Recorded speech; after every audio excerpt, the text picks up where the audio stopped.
प्यारे बच्चों, मैंने आपके साथ अभी डिस्कस किया था एक्सरसाइज 1 बाइनोमियल थ्योरम।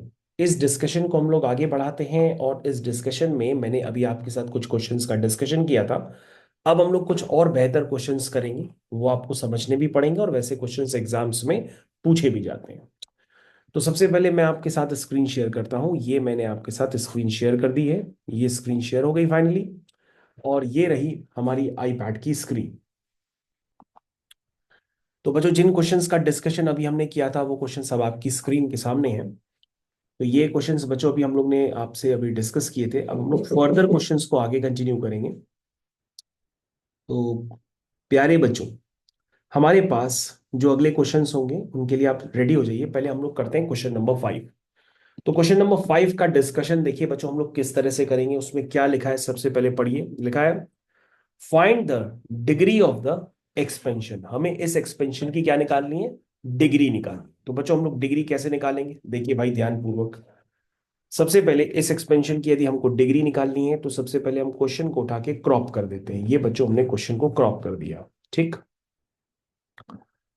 ये रहा हमारा क्वेश्चन। क्या निकालना है, इसकी डिग्री निकालनी है। डिग्री का मतलब बच्चों वेरिएबल की हाईएस्ट पावर, उसको हम लोग डिग्री के नाम से जानते हैं। तो बच्चों यहां पर दो तरह के एक्सपेंशन है।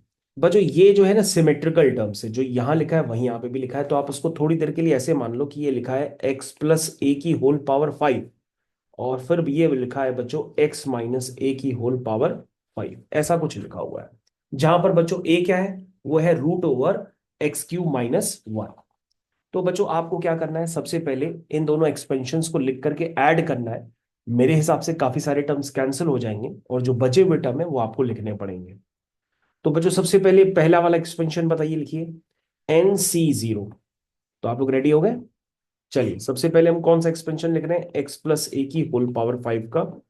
फिर हम लिखेंगे एक्स माइनस ए की होल पावर 5 का। दोनों में नंबर ऑफ टर्म्स आएंगे 6 6। बताइए, NC0 एक्स की पावर n, NC1 एक्स की पावर n-1 इंटू ए, NC2 एक्स की पावर n-3 ए स्क्वायर। तो बच्चों आप बताइए जल्दी जल्दी क्या आएगा। तो आप नहीं बता पा रहे हैं।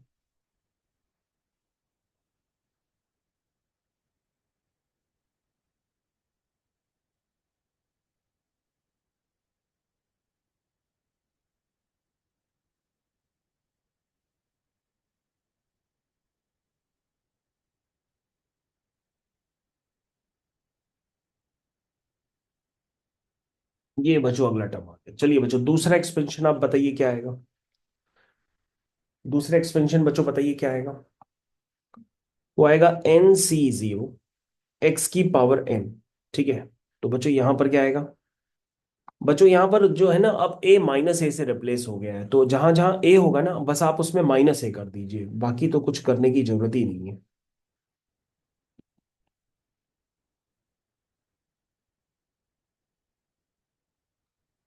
तो बच्चों देख लीजिएगा, ए की पावर इवन है कि ऑड है, उसी हिसाब से प्लस माइनस लगाइएगा। यहाँ पे ए की पावर ऑड है तो जब माइनस ए का क्यूब करेंगे तो माइनस बाहर आ जाएगा।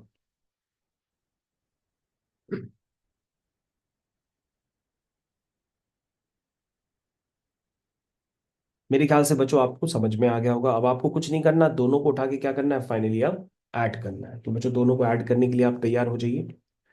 जब आप दोनों को ऐड करेंगे तो आपको समझ में आएगा कि भैया जो ये वाले टर्म्स से 2 वाले 4 वाले, ये वाले टर्म्स क्या होंगे बच्चों, कैंसिल हो जाएंगे। क्या ये बात आप समझ पा रहे हैं, क्या ये बात आप समझ पा रहे हैं कि टर्म्स इसमें क्या हो रहे हैं, कैंसिल हो रहे हैं। ध्यान से देखिए कौन कौन से टर्म्स कैंसिल हो रहे हैं, जरा उस पर भी थोड़ा सा विचार करिए।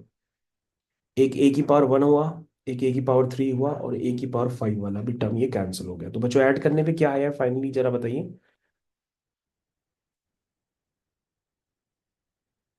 ये आया बच्चों 2 टाइम्स 5C0। बच्चों 1 होता है, NC0 की वैल्यू 1 होती है, तो मैं डायरेक्टली 2 टाइम्स एक्स की पावर 5 लिख सकता हूँ। 5C2 की वैल्यू क्या होती है, अभी आज ही क्लास में बताया, 5C2 की वैल्यू 10 होती है। 5C4 की वैल्यू क्या होती है, चलिए बच्चों मैं आपको बताता हूँ। NC0 की वैल्यू बच्चों 1 होती है। हाँ, 5c4 जो होगा इक्वलेंट टू 5c5 - 4, यानी कि 5c1 के बराबर होगा। और बच्चों nc1 की वैल्यू n होती है। तो बच्चों आपको याद रखना होगा कि 5c4 is equal to 5c1, क्योंकि एनसीआर एनसीएन माइनस आर के बराबर होता है। तो 5c1 हो 6c1 हो, वो डायरेक्टली वैल्यू n के बराबर हो जाती है। तो मतलब हिसाब से आपको सोचना नहीं चाहिए काफी, आप डायरेक्टली बता दीजिए कि भाई 5c4 जो होगा वो 5 होगा। ये बच्चों दोनों का सम आ गया। अब बच्चों ए तो एक्चुअली में कुछ और था, अब आप ए की वैल्यू यहाँ पे पुट करिए और डिग्री बताने का प्रयास करिए। बताइए बच्चों ए क्या था। ए था बच्चों आपका x³ - 1 होल पावर 1/2। तो लिखना स्टार्ट करते हैं। x³ - 1 होल पावर 1/2 है, स्क्वायर करेंगे बच्चों ना, तो 1/2 वो कैंसिल हो जाएगा, ठीक है। प्लस 5x, ए की पावर बच्चों 4 है। तो बच्चों जब हम इसका 4 करेंगे x³ - 1 हाफ कप, जब 4 करेंगे तो ये क्या बन जाएगा, x³ - 1 होल पावर 2 बन जाएगा, ठीक है। अब बच्चों आप मल्टीप्लाई करो या ना करो, या हमको ऐसे ही बता दो कि इसमें वेरिएबल की हाईएस्ट पावर जो होगी ना वही डिग्री होगी। आप हमको डिग्री बता दो क्या आने वाली है, वही आपका आंसर है। तो कहोगे सर सेकंड वाले टर्म से तो ये दिख ही रहा है कि अगर हम x³ अंदर मल्टीप्लाई कर देते हैं तो x⁻6 - x³ हो जाएगा, है ना। तो और क्या आएगा सर, यहां से आपको थोड़ा सा एक बार ओपन कर लेते हैं। तो सर ये हो जाएगा a², तो x⁻3 का स्क्वायर करेंगे तो x⁻6 हो जाएगा, ठीक। Plus b² -2ab। तो तुम कहोगे सर अब शायद आप मल्टीप्लाई ना करिए, वो दिख गया है। क्योंकि सर जब ये वाला टर्म ना अंदर मल्टीप्लाई होगा तो बता सकते हैं आप डिग्री क्या होगी, बताओ बेटा। नहीं बता पा रहे, तो बच्चों जब x x⁻6 से मल्टीप्लाई होगा तो x⁻7 होगा, फिर x आएगा, और फिर ये 2x⁻4 बन जाएगा। तो बच्चों आपको ध्यान देना होगा कि जो उसमें हाईएस्ट डिग्री दिख रही है वो x⁻7 है, इसका मतलब इसकी डिग्री क्या होगी बच्चों, इसकी डिग्री होगी 7। कितनी होगी, 7। तो बच्चों ये क्वेश्चन फाइनली आपका कंप्लीट हो गया, इसकी डिग्री क्या है, 7 है। ठीक है बच्चों, आपको समझ में आ गया होगा सफलतापूर्वक। अब बच्चों हमारे पास यहां पर है क्वेश्चन नंबर 6। क्वेश्चन नंबर 6 की तरफ अब हम लोग ध्यान देते हैं, देखते हैं क्या इसमें बेस्ट हो सकता है। तो बच्चों हम लोग मूव कर गए हैं क्वेश्चन नंबर 6 की तरफ। ये बच्चों है हमारा क्वेश्चन नंबर 6। अगर आप इस पे ध्यान देंगे तो हमको नजर आ रहा है, इसमें लिखा है find the number of integral terms in the expansion. इसके एक्सपेंशन में बच्चों हमको नंबर ऑफ इंटीग्रल टर्म चाहिए, कैसे निकालेंगे। सबसे पहले बच्चों यहाँ क्या लिखा है, लिखा है √2 प्लस 3 की पावर 1/3 होल पावर 87। बच्चों इसके नंबर ऑफ इंटीग्रल टर्म्स चाहिए। इंटीग्रल तो आप समझते हैं ना, मतलब जो इंटीजर हो।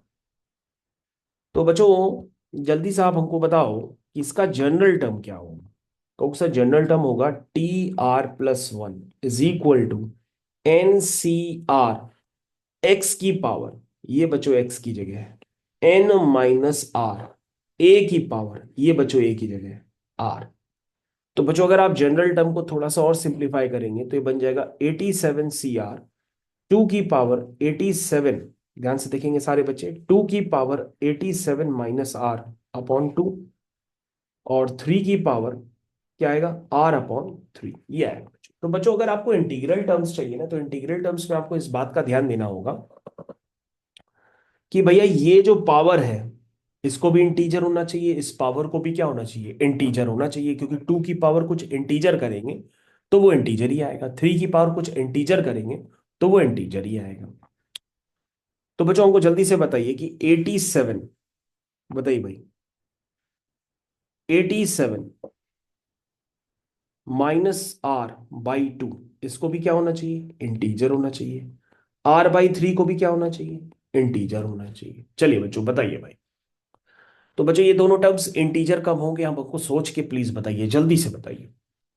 तो तुम कहोगे सर दोनों में अगर हम देखते हैं कि दोनों के डिनोमिनेटर में 2 और 3 है, तो इसका मतलब जो 6 से डिविजिबल होंगे वही नंबर्स होंगे, सीधा सीधा। तो सर अगर हम इसमें आर की वैल्यू 0 डाल देंगे तो 0 पर ये दोनों ही इंटीजर हो सकते हैं। हमने कहा नहीं, कहाँ इंटीजर है, 87 -R/2 इंटीजर होएगा ही नहीं, क्योंकि 87 तो ऑड नंबर है, 6 रख सकते हैं। तो तुम कहोगे हाँ सर ये तो नहीं होगा, ये तो सर नहीं होगा। तो हमने कहा बेटा तुम एक काम कर लेते ना, तुम इस एक्सपेंशन को थोड़ा सा उल्टा करके लिख लेते तो तुमसे 87 माइनस आर बाई अगर 3 होता, अगर ये 87 माइनस आर बाई 3 होता तो ये आर इज इक्वल टू 0 पे डिविजिबल हो जाता। तो कहने का मतलब बच्चों, एक्सपेंशन को अगर आप लिखते हैं तो आप एक्स और ए की पोजीशन को अदल बदल भी सकते हैं, है ना, ताकि आप क्वेश्चन को जल्दी कर पाएं, है ना, क्वेश्चन को क्या कर पाएं, जल्दी कर पाएं।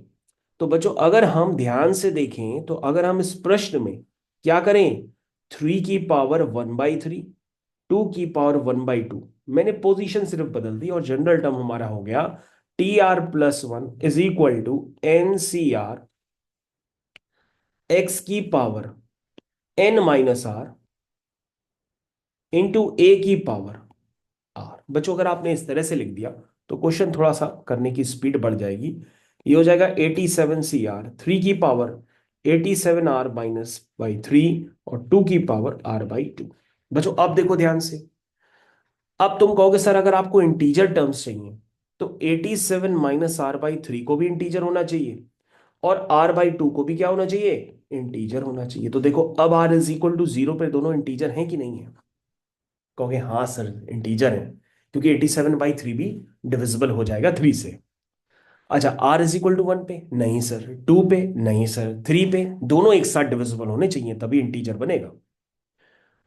तो तुम कहोगे सर 6 से होगा, हमने कहा हाँ 3 और 2 दोनों से डिविजिबल हो सकता है, तो 6/2 3 बन जाएगा और 87 - 6 बन जाएगा 81/3, वो भी डिविजिबल होगा किससे, 3 से। सर 6 2 जा 12, 6 3 जा 18, 6 4 जा 24, 6 5 जा 30, 6 6 जा 36, 6 7 जा 42, 6 8 जा 48, 6 9 जा 54, 6 10 जा 60, 6 11 जा 66, 6 12 जा 12 6 जा 72, 6 13 जा 78, 6 14 जा 14 6 जा 84, 14 6 जा 84 होता है, ठीक है। अच्छा और बच्चों अगर हम ध्यान से देखें, मैं आपसे कहूं 6 15 जा 90, कहो सर 90 तो हो ही नहीं सकता ना, क्योंकि 87 - r है ये। तो पावर में जो r की वैल्यू है ना, क्योंकि सर ये डिफाइनिंग रिलेशनशिप है ना 87 CR का, जो r होता है वो n से क्या हो सकता है, बड़ा हो सकता है या 0 के बराबर हो सकता है। तो r की मैक्सिमम वैल्यू सर 87 ही रहेगी, 87 से ज्यादा नहीं रह सकती। तो हमने कहा r की कितनी वैल्यूज पे ये इंटीजर बन रहा है, 1 2 3 4 5 6 7 8 9 10 11 12 13 14 15, यानी अगर हम r की टोटल ऐसी 15 वैल्यूज ले लेंगे तो हमारे पास उतने नंबर ऑफ इंटीग्रल टर्म्स बनेंगे। तो हमें इंटीग्रल टर्म्स की वैल्यूज नहीं चाहिए, हमें तो नंबर ऑफ इंटीग्रल टर्म्स चाहिए। तो एक बार r की वैल्यू 0 डालेंगे तो एक आ जाएगा, 6 डालेंगे तो दूसरा आ जाएगा। तो बच्चों जब तुमने इसका एक्सपेंशन किया होगा ना तो टोटल 88 टर्म्स आए होंगे, उन 88 टर्म्स में नंबर ऑफ इंटीग्रल टर्म्स कितने होंगे जब r की वैल्यू ये पड़ी होंगी, यानी कि टोटल कितने टर्म्स होंगे, 15 टर्म्स होंगे, विच आर क्या होंगे, विच आर इंटीजर्स, है ना। हो गया बच्चों क्वेश्चन 6, क्वेश्चन 6 भी बच्चों आपका क्या हो गया, कंप्लीट हो गया। तो अभी मैंने बच्चों आपके साथ क्वेश्चन नंबर 6 को सफलतापूर्वक कर करके दिया है। इसके अलावा बच्चों यहाँ पर भी और भी प्रश्न हैं जिनको आप कर सकते हैं, करना चाहें तो। जैसे बच्चों यहाँ पर एक प्रश्न है, क्वेश्चन नंबर 8, उसमें लिखा है for what value of x is the fourth term in the expansion equal to 200। कह रहा है x की किस वैल्यू के लिए इसका जो फोर्थ टर्म होगा वो 200 के बराबर होगा। तो बच्चों आपके पास एक नेक्स्ट क्वेश्चन है, हो सकता है मैं इसका सारा कैलकुलेशन ना करूं लेकिन मैं आपको मेथड जरूर बता देता हूं। क्या लिखा है ध्यान से देखिए इसमें। तो बच्चों आपके पास ये जो एक्सपेंशन है वो बेहद ही अजीब है, इसमें टोटल नंबर ऑफ 7 टर्म होंगे, तो ये कह रहा है उसमें चौथे टर्म की वैल्यू किसके बराबर हो, 2 से के बराबर हो। तो बच्चों ध्यान से देखिए बच्चों भाई, सबसे पहले ये लिखा थोड़ा सा अजीब है, इसको हम सही लिख देते हैं। ये x की पावर क्या होगा, 1/2 होगा, तो इसको हम लिख सकते हैं 1/2 टाइम्स log x प्लस 1, ऐसे लिख दो बच्चों, पावर को मैंने पावर से मल्टीप्लाई कर दिया, ठीक है, क्यों भाई। फिर क्या है बच्चों, x की पावर 1/12 होल पावर 6, तो उसमें टोटल बच्चों 60 टर्म होंगे, लेकिन चौथा टर्म कह रहा है 200 के बराबर है, तो एक्स कितना होगा। तो बच्चों अगर चौथा टर्म 200 के बराबर है तो चौथे टर्म को हम ऐसे कैसे लिखेंगे, T3+1 ऐसे तो लिखेंगे, TR+1 कैसे लिखेंगे, NCR x⁻n−r। तो बच्चों x की जगह क्या है बताइए, 1/2 log x+1, यही तो x की जगह क्या आएगा, इसकी पावर n-r, यानी कि 6-3 यानी कि 3 इंटू a की पावर r। तो बच्चों ये आपका a हो गया, पावर r हो गई, r कितना है 3। बच्चों आप इसको क्या करना है, सीधा सीधा आपको 200 के बराबर करना है, इस इक्वेशन को तुम्हें सॉल्व करना है। 6c3 की वैल्यू आप हमको अलग से बता दीजिए कितनी आएगी, नहीं जानते हैं तो मैं वैल्यूएट कर देता हूं। फैक्टोरियल 6 फैक्टोरियल 3 फैक्टोरियल 3, ये हो गया 6 × 5 × 4, और ऊपर रह गया फैक्टोरियल 3 जो नीचे वाले से कैंसिल हो गया, नीचे फैक्टोरियल 6 कैंसिल हो गया, 5 4 जा कितना आ गया 20। तो बच्चों 6c3 की वैल्यू रफ कैलकुलेशन मैंने आपको अभी निकाल के दी कि भैया कितनी है, 20 है। तो भैया T3+1 जो आपने लिखा है वो हो गया 20 टाइम्स। बच्चों ये आपको बताना पड़ेगा ये कितना हुआ, क्योंकि सर पावर तो पावर से मल्टीप्लाई हो जाती है, तो सर ऊपर क्या है 3 है, तो सर ये हो जाएगा 3/2 log x, है ना, कितना हो जाएगा log x+1। और सर वहां पे भी क्या है, x की पावर 1/4, तो सर यहाँ पे +1/4 कर दीजिए, क्योंकि बेस सेम होता है तो पावर ऐड हो जाती है। और ये वैल्यू सर किसके बराबर है, 200 के बराबर है। तो सर अगर आप ध्यान से देखें तो ये 0 से 0 कैंसिल हो जाएगा और वहां पे 10 बन जाएगा, क्या बन जाएगा 10। तो सर बन जाएगा x की पावर 3/2 log x+1 +1/4 = 10। ये बच्चों बन गया। अब बच्चों ये तो एक्सपोनेंशियल फॉर्म है, इसको आप लॉगरिथमिक फॉर्म में कन्वर्ट करेंगे और फिर इसको आप सॉल्व करेंगे, है ना। यहां से बच्चों आपको एक्स निकालना, अब ये डिपेंड करता है कि आप थोड़ी सी मैथ्स अपनी यूज करिए और इसको निकालिए। कैसे निकालेंगे, इसको लिखेंगे log 10⁻x = 3/2 log x+1 +1/4। इसको बच्चों ऐसे लिखेंगे, ठीक है। मैंने एक्सपोनेंशियल फॉर्म से लॉगरिथमिक फॉर्म में कन्वर्ट कर दिया। इसको बच्चों आप थोड़ा सा सिंप्लीफाई करो, ठीक है। सारे बच्चे उसको जरा थोड़ा सा सिंप्लीफाई करके देंगे और बताएंगे क्या आ रहा है यहां से, बताइए भाई। तो बच्चों जो एलसीएम लोगे तो 4 आ जाएगा, नीचे आ जाएगा log x+1। चलिए बच्चों बताइए जरा जल्दी से, ये 2 आ जाएगा, 2 3 जा 6 हो जाएगा, ठीक है। और बच्चों 4 से 4 गया, log x+1 आ गया, ठीक है भाई। तो क्या बचा, ये बच्चों बन गया 7 + log x whole divided by 4 times log x+1। यहां तक क्लियर हो गया, = log 10 बेस x। बच्चों जो log 10 बेस x है इसको 1 अपॉन कर दो। जैसे ही 1 अपॉन करोगे ना तो log की प्रॉपर्टी होती है कि log ए बी जो होता है वो 1/log BA के बराबर हो जाता है। तो मैंने इसका बेस जो है 10 बना लेते हैं ऊपर नीचे करके, तो बच्चों ये बन जाएगा 7 + log x। log x को बच्चों हम t लिख दे रहे हैं, बार बार बड़ा पड़ रहा, 4 टाइम्स t+1 बच्चों ये बन गया 1/t, क्योंकि log 10 to the base x को मैंने जब नीचे करूंगा ना तो वो log x to the base 10 हो जाएगा, और log x to the base 10 वो t है, ठीक। इसको बच्चों क्रॉस मल्टीप्लाई कर दो तो ये हो जाएगा 70 + t², 70 + t² = 4t + 4। इसको बच्चों और सिंप्लीफाई करो तो हो जाएगा t² + 70 - 4t, 7 - 4 कितना हुआ 3t, यानी कि प्लस का 3t, ठीक है। माइनस का 4 = 0। ये बच्चों हो गया, इसके फैक्टर कर लेते हैं, 4 1 जा 4, यानी कि +4 - 1। तो बच्चों यहां से t की दो वैल्यूज आई हैं, एक आई है t की वैल्यू -4 और एक वैल्यू आई है क्या 1।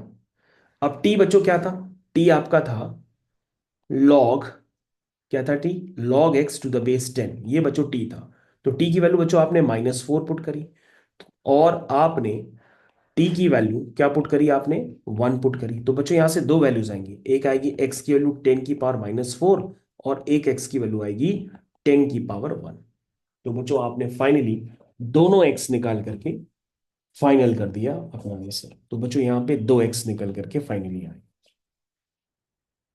तो बच्चों अभी हम लोग ने जो क्वेश्चन किया था वो था बेसिकली क्वेश्चन नंबर 8। सारे बच्चे ध्यान दें, अभी हम लोग ने जो क्वेश्चन किया था वो क्वेश्चन नंबर 8 था। ठीक है, अभी जो बच्चों हम लोग ने क्वेश्चन किया था वो क्या था, क्वेश्चन नंबर 8 था। ठीक। अच्छा बच्चों, तो ये क्वेश्चन नंबर 8 तो हो गया। उसके बाद जो है यहाँ पे अभी काफी ढेर सारे क्वेश्चंस हैं करने के लिए जो आप बाद में भी कर सकते हैं। तो यहाँ पे बच्चों जो फर्दर क्वेश्चंस हैं उनको आप ट्राई करने से पहले हमने जितने प्रश्न कराए हैं पहले आप उनको करिए, फिर आप ये वाले क्वेश्चंस भी कर लेंगे। तो आपके जो पेंडिंग क्वेश्चंस हो गए वो एक हो गया क्वेश्चन नंबर 3 जो मैंने अभी आपके साथ नहीं किया है, एक हो गया क्वेश्चन नंबर 9, एक हो गया क्वेश्चन नंबर 10, एक हो गया क्वेश्चन नंबर 11। ये बच्चों अभी मैंने चार क्वेश्चन आपके साथ डिस्कस नहीं किए हैं। ठीक है ना, लेकिन ये चारों क्वेश्चन हैं काफी इजी, आप चाहेंगे तो आप खुद भी कर सकते हैं। तो बच्चों अभी ये चार क्वेश्चन हम लोग बाद में डिस्कस करते हैं, पहले मैंने आपको जितने क्वेश्चंस कराए हैं पहले आप उनको सफलतापूर्वक करिए।